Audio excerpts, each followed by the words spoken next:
Final exam practice paper, page 2. So we look at our question 5 here. We've got 6 to the power of x plus 9 to the power of x is 3 to the power of x, or divided by 3 to the power of x here. So what we notice, all of these are multiples of 3. So we want to simplify this. We should be able to get these in terms of 3 to the power of x. So here 6 is 2 times 3 to the power of x. We have 9 is 3 times 3 to the power of x, and we have 3 to the power of x. So here we've got 2 to the power of x multiplied by 3 to the power of x plus 3 to the power of x multiplied by 3 to the power of x divided by 3 to the power of x. So when we look at this, we can see, well, in each of our terms we have this 3 to the power of x, and we can cancel that out. So here we're going to end up with 2 to the power of x plus 3 to the power of x, and we can't simplify this any further. So now looking at question 6, we've got a trigonometric proof here. So we want to prove that tan squared a plus cot squared a plus 2 is equal to sec squared a multiplied by cosec squared a. What we're going to do, we'll start with our left-hand side. Here we know tan squared, well, tan is equal to sine over cosine. So tan squared a will be sine squared a over cosine squared a. And cot is 1 over tan. So here, cot squared a will be cosine squared a divided by sine squared a. And then we've got plus 2. So that's all of our left-hand side. We've just changed these back into terms of sine and cosine. What we're going to do next is look at these questions here. We want to have the same denominator. So here we've got sine squared, here we've got cosine squared. So if we multiply by sine squared a, and we multiply the top also by sine squared a, as that makes it the same as multiplying by 1. Here we're going to multiply by cosine squared a, and the top by cosine squared a. Now our 2, we want to have this as a fraction with sine squared a, cosine squared a at the bottom. And then at the top we can have sine squared a, cosine squared a here. So this works out to be 1, so all we've done is multiplying them through. It's the same as multiplying by 1 over 1. So now our denominator for all of these is sine squared a, cosine squared a, sine squared a, cosine squared a, sine squared a, cosine squared a. So we're going to have here sine squared multiplied by sine squared is sine to the power of 4 of a. So we have the same denominator for all, so we can write this here, sine squared a multiplied by cosine squared a. So now here we've got cosine squared a multiplied by cosine squared a is cosine to the power of 4a. Then we have 2 sine squared a cosine squared a. So now what we're going to do is think about this. We've got our sine to the power of 4a, cosine to the power of 4a, 2 sine squared cosine squared. If we had sine squared a, cosine squared a squared. Sine squared multiplied by sine squared a gives us sine to the power of 4. Cosine squared a multiplied by cosine squared a gives us cosine to the power of 4a. And here we've got plus 2, so we're going to make this a plus in between. Then we've got sine squared a multiplied by cosine squared a, and then again sine squared a multiplied by cosine squared a, so we get this 2 sine squared a cosine squared a here, and we're on top of sine squared a cosine squared a. Now we remember our result. We've got sine squared a plus cosine squared a is equal to 1. So this is equal to 1 squared on top of sine squared a cosine squared a.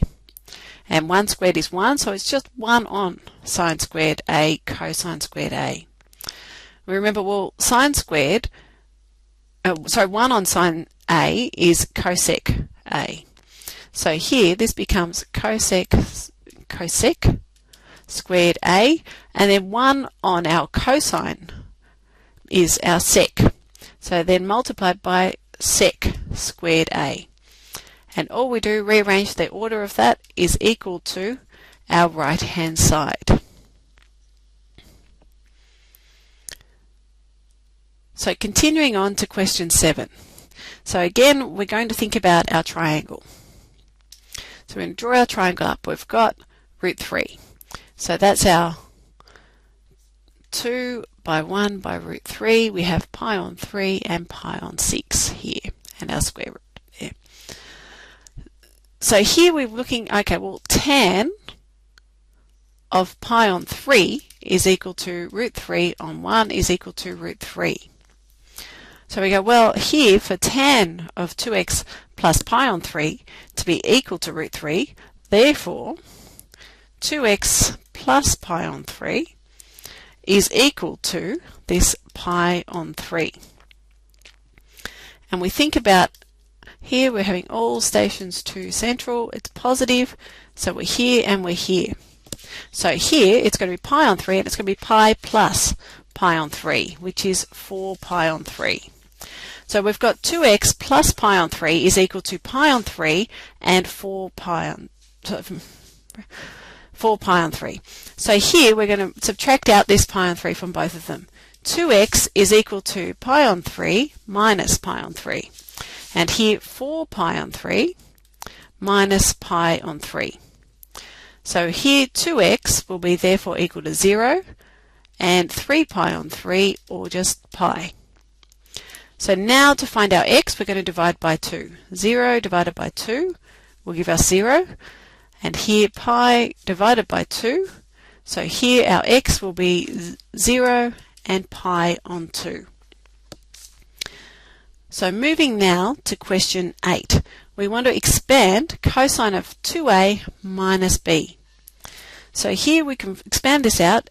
So we have our cosine of 2a multiplied by cosine of b plus, so remembering with a negative it becomes the positive, plus here our sine of 2a multiplied by sine of b.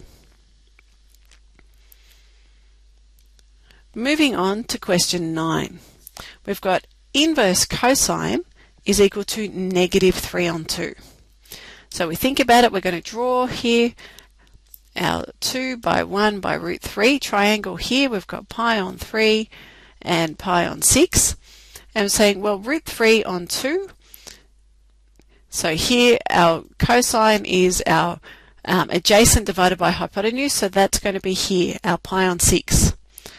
So our cosine in front of pi on 6, or here is equal to root 3 on 2.